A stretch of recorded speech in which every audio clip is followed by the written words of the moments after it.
Өдрүүдээ Ямар хурлаа. онцон буугаад.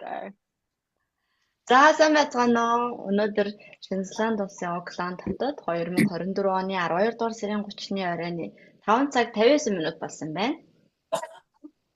Америкийн нэгдсэн улсын Калифорни мужид 2024 оны 12 дугаар сарын 29-ны оройн 8 цаг 59 минут болж байна. За Америкийн нэгдсэн улсын Иллиной мужид оройн 10 цаг 59 минут болж байна. Шөнийн. Манай тийм болж байгаа. Харин л дээ.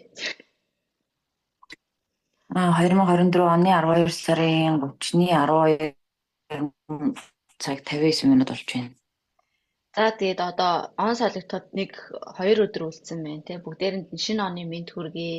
Тэгээд сайхан баярлцгааж байна уу? Эгээл их баярлж ах шиг байна да те. Ямар шинжилт орчоо. За үгүй одоо шинэ жил юусэн ярихгүй яа гол сэдв рүү гол орё. Айгу тавч бөгөөд тодорхой хий. Шинэ жилийн дугаарыг Ярина штэ. Энэ ч юм 4 шинжилт орчоод тэрийг голоодсэн. Тэр чи гоё штэ ярих хэрэгтэй яриагээ. Окей энэ контентын маань гол утга учир нь нөгөө нэг ээжээс хүүдээ байлгүй. Хөөтэй. Эхнийх нь тий хүүдээ явахсан. Ээжээс хүүдээ захих хамгийн чухал захиасууд ч юм уу эсвэл одоо хүүдээ сургадаг хамгийн үнэтэй зөвлөмжүүд одоо дадал туршлууд ч юм уу тиймэрхүү юмуд байж болно гэсэн. Тэгэхээр шууд гол зорилгодоо л орё. Тэгэхээр яагаад шинэ жил юм. Батнаад шинэ жилийнхаа дугаарыг хий. Тий. Яг уу гэтээ энэний өмнө ингээд хэдүүлээ юу ярих хэрэгтэй л те. Ягаад заавал нөгөө энэ сэдвийг сонгож авах болсон? Одоо нөгөө HS хүүдээ гэдэг чинь одоо дөрүүлээ хүүтэй хүмүүс ээж шүү дээ. Тэгэхээр нөгөө анх хүүтэй болсон сэтгэлээсээ эхлэж яриад тэгээд одоо юу нас насны хүүд нартай байгаа учраас хүүтүүдээ юу гэж захих вэ? Цааш дээр нь юу хүсэх вэ гэдгээ яри те. Одоо хамгийн анхны хүүтэй болгож одоо бид нар 5 охинтой энэгч хүүгүү айл одоо анх хүү төрүүлж өгсөн Тичкада баяр хүргье. Тэгэхээр Тичкагаас эхлээд хүүтэй олсон сэтгэл ямар байсан? Бидний ингээ хувьд анхны хүү. Тэгээд сэтгэл ямар байсан? Юу захих вэ гэдгийг яриад яа тий. За би зүгээр нөгөө нэг яагаад ийм контентийг хийх болсноо гэдэг тавчхан тайлбарчтэй. Яагаад тэгэхээр нөгөө нэг аавгүй, ээжгүй эсвэл бүр хоёулангүй нусч байгаа хүүхдүүд айгүйх байдаг. Бид нар анзаардгүй, мэддэггүй, ингээд хуваацдаггүй ч юм уу тийм. Тэгээд тэнгүү тийм хүүхдүүдэд тулгардаг асуудал нь юу вэ гэхээр одоо ээж нь юу гэж зөвлөх байсан болч гэдэг юм уу тийм. Хэрвээ аав маань байсан бол аав маань одоо юу гэж хэлэх байсан ба ийм тохиолдолд гэд ингээд айгүйх асуултууд гарч ирдэг, мэдгүй хариулт авахгүй асуултууд гарч ирдэг. Тэгээд би чинь өөрөө нэг шилжилттэй насны хүүхдтэй хүн. Тэгээд хүүхд маань нэг аавынх нь ингээ орон зай айгүйх дутагддаг гэх юм уу ингээд эрэхтэй аав маань байсан бол одоо юу гэж зөвлөх гэсэн бол та юу гэж бодож байгаа надаас одоо надад хариулт нь байдгүй. Би бол эмэгтэй хүнийхээ зүгээс бол зөвлөгөө өгч чаддаг гэх яг эрэгтэй хүний зүгээс чаддаггүй. Тийм болохоор аавгүй ээжгүй өсөж байгаа хүүхдүүдэд ааваас нь ээжээс нь зориулаад хэрвээ аав нь ээж нээсэн бол юу зөвлөх вэ гэдэг одоо тийм ер нь бол контентыг хий гэдэг санаа гаргаад бид нэр хийж хэлсэн шүү дээ. Тэгээд зөвхөн заавал аавгүй ээжгүй өсөж байгаа гэдгээсээ гадна бас аав ээжтэйгээ ярилцаж чаддгүй ч юм уу тийм одоо хаалттай ингээд бас хүүхдүүд их байгаа шүү дээ. Тэгээд тийм хүүхдүүд бас үдээд ингээд сонсоод ийм тохиолдолд ингэж ийм шийдвэр гаргавал зүгээр ч гэдэг юм уу. Тийм эсвэл ийм зүйлийг би одоо энэ насны дээр сураад авчих зүгээр юм байна гэдэг одоо мэдээллийг олж авах үүднээс энийг хийж байгаа шүү. Мэдчихэж байгаа сонсож байгаа хүмүүс байвал. За тэгээд анх хүүтэй болсон сэтгэлгээ тэгэхээр би ч нөгөө нэг цор ганц хүүхэдтэй тэгээд тэр маань хүү болохоор одоо охинтой хүүтэй болох гэдэг мэдрэмжийг л ашиглаж мэдгүй байна. Хүүхэдтэй болох мэдрэмж өөрөө бол гайхалтай байсан. Яг их хүн болох мэдрэмж гайхалтай байсан. Тэгээд хүүтэй зөвлөх зөвлөмж гэх юм бол би одоо хүүтэй 3 зүйлийг захдаг. 3 зүйлийг ч яг хамгийн чухал 3-ыг зөвөр хэлчихье өнөөдрийн юм дээр. Дугаар дээр. Нэгдүгээр бодохоор би хүүгээ маш сайн хоол хийж сураарай гэж захдаг. Тэгээд хүүхдээ янз бүрийн хоолнуудыг зааж өгдөг. Зөвхөн хоол шууд юу гэдэг нарийн боо талах юу гэдэг ингээд лимфнаар юм хийчих ингээд бүх ингээд хааж утсан гэсэн хідэнч хүн дунд амьдарсан өөрөө хоол аяа гэдэг чадвартай байгаарэ хүний цараа хараад би тийм юм чаддгүй би хоол хийж мэдгүй гэдэг ингээд хүний цараа хараад битгий байгаарэ гэж цацдаг. Хоёрдоорт болохоор цэвэр цэмцгэр байхыг цацдаг. Хааж атсан ямар ч газар байсан ямар ч хүмүүстэй хамт амьдарсан бүгдийг биш юм гэд өөрийнхөө эргэн тойронд хичээл гэдэг ширээгээ цэвэрчжээ, ороо цэвэрчжээ, ороо хураачжээ, шкава, хувцсынхаа шкавыг ингээд цэцтэй дүүлхийн өглөөд ихэхийг тавьчжээ. ажил хувцас аваад үсгэж чи цагаа хэмнэ те. Тэрийг ингэж ихэж үлгэж тавихад их цаг зарцуулдаггүй хэрнээ яг ингээд аваад дундаас нь хэрэгтэй юм хайж бодоход маш их цаг хэмндэг. Тийм болохоор үргэлж цэвэрхэн байдаг. А 3 дугаарт нь болохоор асуу гэж их цагтаг. Ягаад тэгэхээр тэр нэг эрэгтэй хүүхдийн онцлог юм шиг байгаа юм. Ингээд өөрөө би энийг одоо шийдвэрлэж чадна, одоо би энийг хандл хийж чадна гэдэг ингээд өөр дээр ингээд нэг жижигхэн асуудлыг ингээд амар хүн дээр туцаад авснаа өдрөөр хоногоор 7 хоног сараар ч юм уу ингээд житээр бодоод бүр ингээд шаналаа явцсан байдаг. Тэгээд тэр нь тэнгууд миний хувьд амар жижиг асуудал байдаг ч юм уу тийм. Юу вэ наа чи ингээд бочих байсан юм чи ингээд бодоо яваад байсан юм гэдэг нэг эрэгтэй хүүхдийн онцлог гэдэг юм шиг би чаднаа би их ёстой одоо би л энийг хариуцах ёстой ч гэдэг нэг тийм юм байдаг. Тийм болохоор би хүүхдээ байнга хэлдэг бүр ингээд асуу яг гоо тэр яг наад чиний тулгараад байгаа боломж өчнөө олон хүмүүс туулаад өнгөрсөн байгаа. Тийм болохоор мэддэг хүнээс асуу. Тэг чиний ингээд замын чи амар тавьсан айгуу хэлбэр болгоно. Тийм болохоор асуулт асуухаас хэзээ ч бити яа зүгээр асуу гэж тэгдэг. За бас чухал юунууд байна те хоол хийхийг хамгийн сайн хоол хийгэрэй гэж захидаг хүмүүсээс ховор байдаг гэж магадгүй те одоо мэдээж цэвэр цэмцгээр арчаатай байгаараа гэдгийг бол хүмүүс захидаг л баг те тэгэхээр хоол хийгэрэй гэдэг нь их сонирхолтой санагдаж байна. Асуу гэдэг бол угаасаа бид надаас санаа нэгдэж байна. Тэгдэг. За дараагийн хүүтэй олсон хүн нь бол би нандагийн дараа би ингээ хүүтэй олохыг маш их хүсэж байсан. Яхаа таруулаад охинтой хүүснэ охин байна гэж тэгэхэд үгүй би хүүтэй олох хэрэгтэй. Ягаад ч нэг бид нар хүүгээр их дутаж өссөн учраас хүүтэй болохыг л хамгийн их хүсэж байсан. Тэгэл хүүхдээ болоод би эрэгтэй хүүхдээ л олно, хүүтэй л олно гэж аягүй гэж. Бүр ингээ байнга бүр цаанаасаа нэг юм ингээ шингэцэн гэдэг юм уу? Тийм байсан. Тэгээд хүүхдээ төрүүлэхээсээ бараг 1 сарын өмнө 8 сартаа бараг хүү гэдгийг одоо яхаагаар мэдэж тийх ёстой доо гэж бодож байсан. Тэгээд яг одоо би бол 30 нас гаруй насны өсвөр насны хүүхэдтэй одоо эрэгтэй хүүхэдтэй ээж хүний хувьд өнөөдрийн хэмжээнд л цахих юм хэлье гэж бодож байна. Тэрнээс биш магадгүй нөө жоохон байхад нь ч юм уу эсвэл дахиад би 10 жилийн дараа хүүхэдтэй юу захиж одоо нас нь бас өөр байх болно шүү дээ. Юу захиж хэлж яахыг бол мэдэхгүй байна. Гэтэ яг өнөөдрийн байдлаар одоо тулгарч байгаа асуудлуудад нь би хүүхдээ юу захих вэ гэхээр хамгийн түрүүнд өөрийгөө хайдлаарай гэж захина.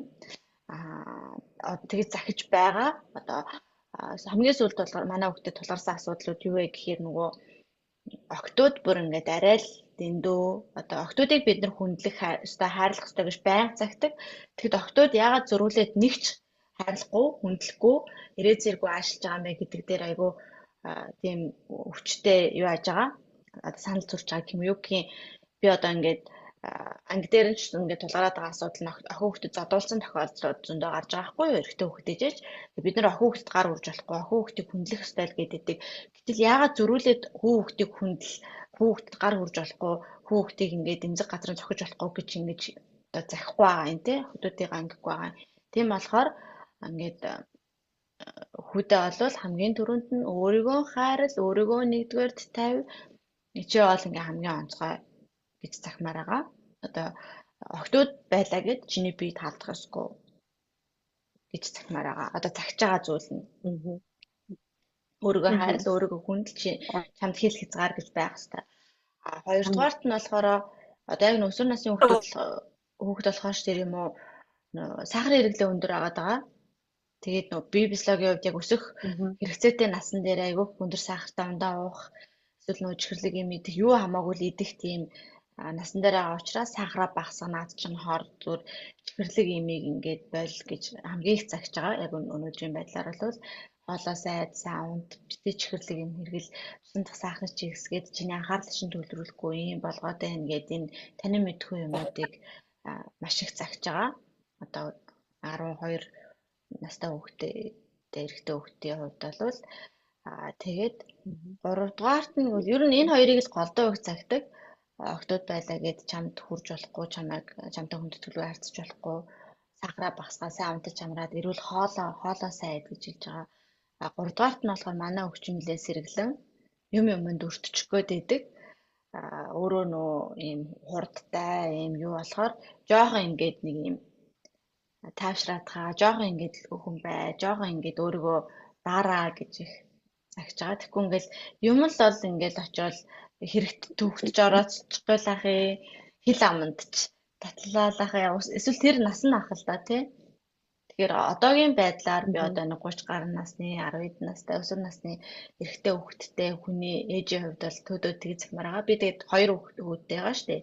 Бага хүүхдээ болвол аль болох биеийн хөдөлгөөн хийлгэхийг хүсэж байгаа нөгөө жижигэн настай байгаа учраас аль болох нөгөө энерги шатаах зүйлийг хийлгэхийг хөдөлгөөн хийлгэхийг хөгжүүлэхийг зорж байгаа. Тэгээд тэрэнд нэг захиад авах жоох угаасаа ч намайг ингээд юм хэлээ загсан ч гэсэн миний үгэнд орохооргүй нас аваад байгаа болохоор юм л энэ да.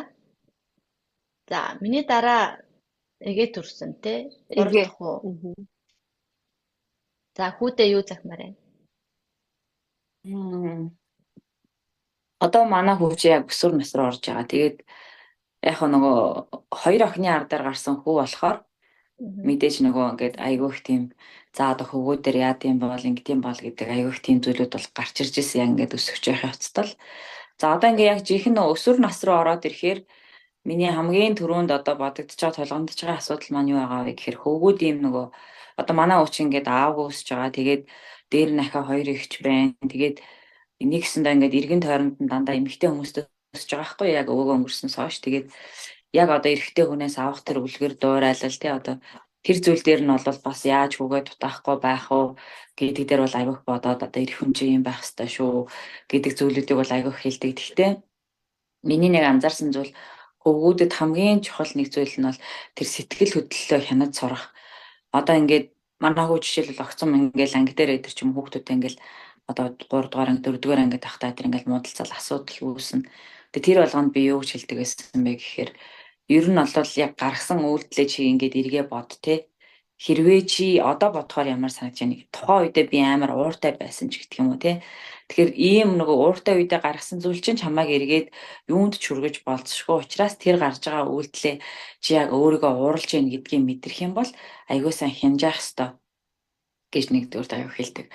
За хоёрдугаар бас нэг зүйл нь болохоор одоо ингээ манай уучин жишээлбэл ингээл нүүр амны нөгөө их чинэрийнхээ амар оролтон тий ээжийнхаа нүүр амны будгийг нөгөө одоо ингээл тэр боосойхны бүтээгдэхүүн нүүр амдаа төрхөөл нүрээ цэвэрлэн одоо ингээл орой олонгоч нь октод жугасаа 0 дорол бүгд нүүр гараа цэвэрлээл ингээд тэгэнгүүт бас дуурайгаал тэр үйлдэлүүдийг хийн. Тэгэнгүүт нь нөгөө хоёр их чинь болохоор чи одоо охин шиг хайшийн дандаа л нүүр амаа олж байгаа. Би ч гэсэн ялгаахгүй ингээл өсөө янзлан нүүр амаа янзлан тий. Тэгэхээр би багкод юу ч хэлдэг вэ гэхээр яг ингээд сонирхож болно те. Гэхдээ чи яг чиний бие махбод одоо ингээд октодынхаас өөр шүү те. Чамд ингээд янз янз өөрчлөлтүүд гарна те. Тэр болгоно чи айгуу сайн хийж төрсөнгээ одоо жишээлбэл ингээд юу соличоод те заавал юу яаж байгаа сагсанд хийж байгаа ч гэдэг юм ингээд ийм зүйлүүд нь яг үүндээ тэр нь миний мэдэхгүй зүйлүүд айгуух байдаг. Яг одоо яах ёстой юм бол жишээлбэл одоо 0 дээр сууж бийцхаас эхлээл хөвгүүдтэй ч асуудал үүсэж байгаа шүү дээ. Зогсоогоороо бийцэн. Тэгээд яагаад зогсоогоороо бийцсэн бэ? Тэгээд ямар сандаа надад нэг юм толгомжсэн асуудал байгаа. Би нөгөө одоо чи 0-д орчоод жишээлбэл ингээд ийт чи нэг хаагар номор шиж жоохон багтана. Шээж гин тэрийгэ барьж байгаа шээж болдгоо мó гэ тий. Тэгснэ найзуудаас асууж байгаа байхгүй. Хүүе та нар одоо жишээлбэл 0-д ороод нийтийн бийцэх газар бийцхаараа жишээ нь яадаг вэ? Мэдгүй байгаа юм чи. Тэгэхээр одоо энэ мэтчлэнгээр ингээд яг хөвгүүд өсөж явах явцдаа бол ийм асуудал зөндөө гардаг. Тэгэхээр миний гол захиж байгаа зүйл юу вэ гэхээр одоо ерөөсөө тэр ууралсан үедээ юм а тэ өөрийнхөө хийж байгаа үйлдэлийг аягүй сайн хяндаг байгаарай. Одоо өөрийгөө ууралж яах гэх юм бол сэтгэл хөдлөлөө хэтэрхий баярлсан үедээ ч юм уу хэтэрхий ууралсан стрессцэн үедээ ч юм уу тэ гаргаж байгаа үйлдэлүүдээ аягүй сайн эргэж бодоорой. Болж игэл хүнтэй ерөөсөө муудалцж болохгүй. Ингээд чамааг яг хүүхдүүд ингээд өдөд идэг гэж байгаа юм л та тэ. Одоо зодтолтгоо маттгож идрийн үеийнхэн ч одоо яг нөгөө нэгнийгаа таньж байгаа үе. Тэгэнгүүт юуны төлөө яах гэж байгаа лээ тий ард нь ямар урд дагаар гарах вэ тэр хүүхдүүдэд ч гэсэн чи аягаасаа хилдэг байх хэвээр ингэж болохгүй дээ эн чинь нугасаа хойл бас хэрвээ чи ингээ хүүхэд зодох юм бол ийм зүйл болно гэдгийг тэр найзуудтай аягаасаа эхлээд тайлбарлах хэрэгтэй гэд тэгээ одоогор бол ингээ нөгөө амар тийм муудалцуулаад ийм асуудал бол үүсэхгүй байгаа. Гэхдээ би хамгийн чухал зүйл нь ер нь ингээ хүнтэй дийл хийгээд харилцаж сураасаа өөрийнхөө сэтгэл хөдлөлийг аягаасаа хяндаг байгаасаа гэдэг дээр л аяг зүйлдэг. Бас чухал зөвлөгөөнүүд байна тий. Эрэгтэй хүүхдүүдгүй өссөн одоо нэг айлын хувьд эрэгтэй хүүхэд өсгөнө гэдэг нь өөрөө их юу хэцүү. Бидний мэдгүй, чадахгүй, үзээгүй, туулаагүй эрэгтэй хүүхэд байж үзээгүй болохоор тийм нүдтэй зөндөө тулгарчсан. За одоо Гая одоо хамгийн бага нь тий мэрэг маань одоо 3 нас хүрч байна. Тэгэхээр Гаягийн хувьд хүүдээ юу гэж захиж хэлмээр байна? За яа цаана манайхаа. Ярьсараа нөгөө дотроо за тэр яриаг бодож исэн юм а эхнээсээ мартаад эхэлчихэв. Тайдыг сонссоор юу байгаа нь миний үуч одоо 3 настай. Дөнгөж цаг 3 нас хүрсэн. Хүүдээ алах мэдрэмж ер нь бол яг л түрүүний яожиг хэлдэг шиг бид нар ягаад ч нэг юм хүүдээ болох хэрэгтэй юм шиг нэг тийм мөрөөдөл дотроо тайцсан те. Тэгэж одоо тэтгсэн тэр яг л тэр бодлороо ингээл ер нь бол том хүүхэд маань хүү байгаасаа л гэж боддог гэсэн. Хүмүүс болохоор ингээд охин байгаасаа ингээд дүүнрээ ингээд арчлаад явна мовн арчаатай гэж яриад идэг байхгүй юу? Миний хувьд болохоор заавал ингээд хүүхэд гэдэг чинь ингээд нэг хариуцлага үүрэл дүүнрээ арчлал ингээд байх албагүй байхгүй тэр чинь эцэг эхийн хариуцлага байхгүй. Тэгж удаад би найлын том үед тэгж хариуцлага өгөх юм л жоохон эсрэг байр суурьтай байдаг. Тэгээд хүүтэй олноо. Одоо дүүнэртэй хантай, дүүнрээ хамгаална те.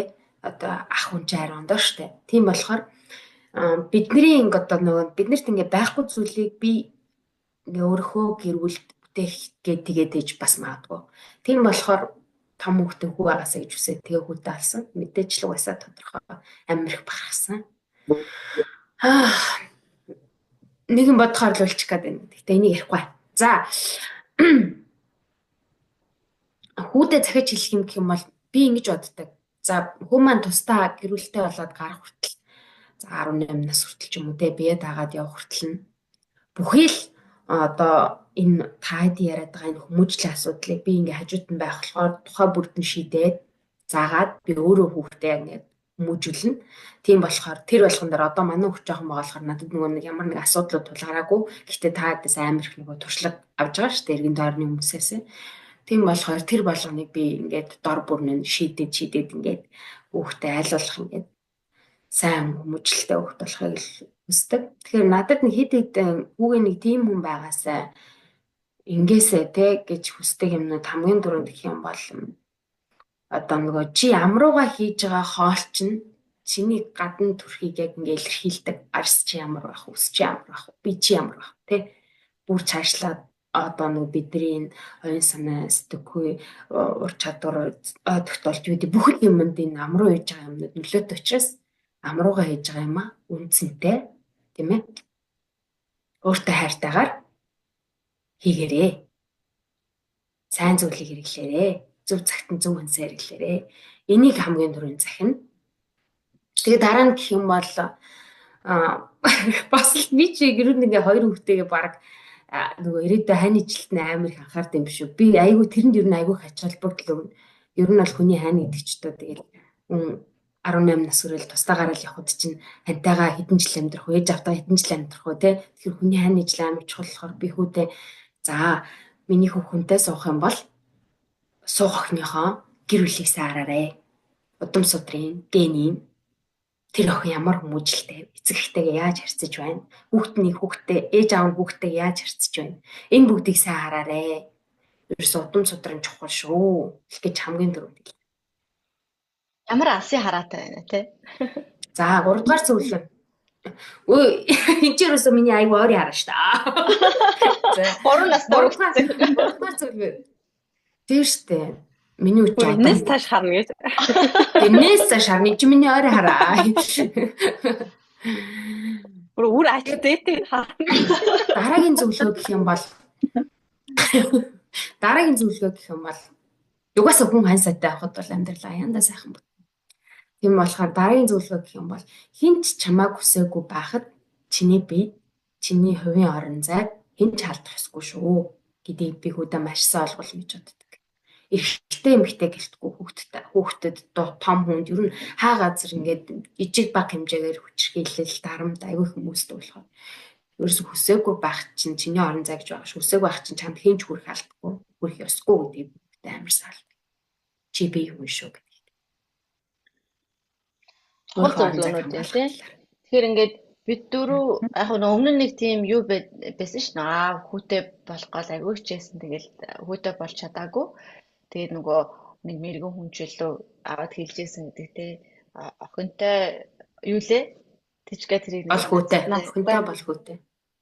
Нэг настай зам хийж чи яад гинөө. Аха. Мусаа хөвгүүдээр яад хөвгүүд баасал гаргана. Октод чи харин хүү төрүүл хүү гаргад юм байгаа гэдэг. Тэгж хэлжсэнийхэн одоо нэг одоо яг манай энэ золоо гарах гад нөгөө 5 дахь хүүхэд штэ. Тэгээд лам дээр очиж нөгөө тэр үед ч одоо бодвол яхаа хардагчгүй байсан юм уу. Тэгээд ямар ч хэсэг хүүсийн үзүүлэх гээ лам дээр очиж мэрглүүлсэн юм байна л да. Тэгсэн тэр лам одгийснаа хүмүүс хөөдрөөр чи яадгийн тэдрээс ч юм бас арай октоодаас ч хүү гарнаа гэж хэлсэн. Тэгээл аав за хариулт бол тодорхой бодоол тэндээс гарч ирсэн гэж хэлдэг. тэгээ одоо яг тэр нь биелээд ингээ бүгдээрээ хүүтэй болцгоосон суусгаж байна. Тэгэхээр нөгөө яг тэр Тэгээ одоо бидэнд ингээ 5 хүү байна. 5 охинтой байсан бол одоо 5 хүүтэй болсон байна. Манай 2 та 3 1 гээ. Тэгээд атгсан гар шиг 5 хүүтэй болсондоо баяртай. Тэгэхээр хүүд нартаа бид нэр ингээд магадгүй дахиад 5 жилийн дараа арай өөр юм захих байх. Нас нь ингээд том болохын хэрэг дахиад өөр юм захих байх.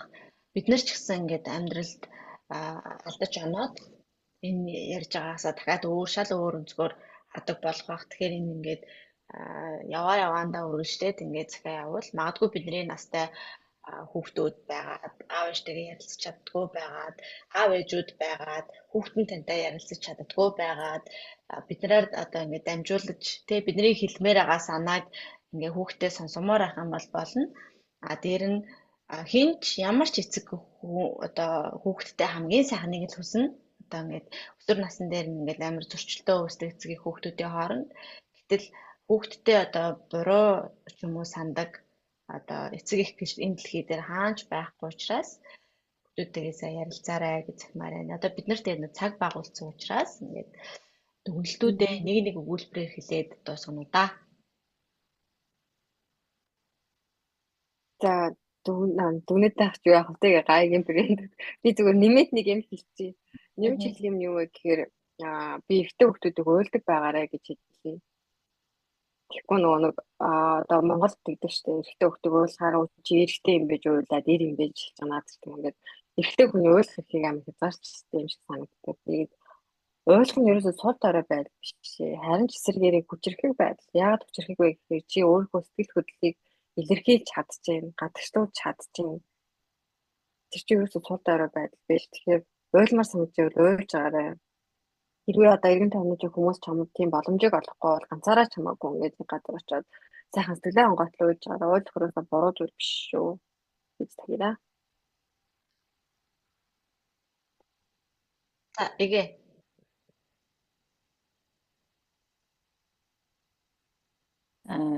Тэгэхээр нөгөө ер нь бол яг насных гэдэгтэй адилхан ерөнхий нэг нийтлэг зүйл харах юм бол одоо яг тэр хөвгүүдийг өөрийнхөө тэр сэтгэл одоо